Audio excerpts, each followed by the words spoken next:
பாட்டாங்க அதை சொல்லுங்க. நாட்டுக்கு இவர்தான் ராஜா அப்படின்னா என்ன அர்த்தம்?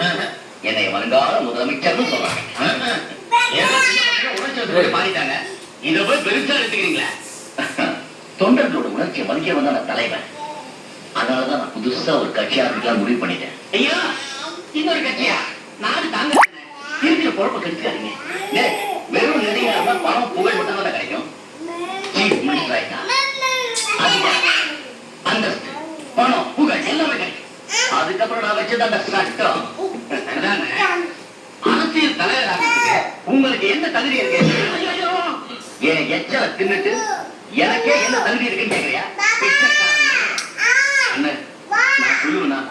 ஜனங்க அப்படி சொல்லுவாங்கன்னு சொன்னேன். எனக்கு என்ன தகுதி இல்லை. நான் போராடலாம் மக்கள் நடிக்கிற படம் எல்லாம் silver jubilee, golden jubilee, platinum jubilee. எனக்காக ஆயிரக்கணக்கான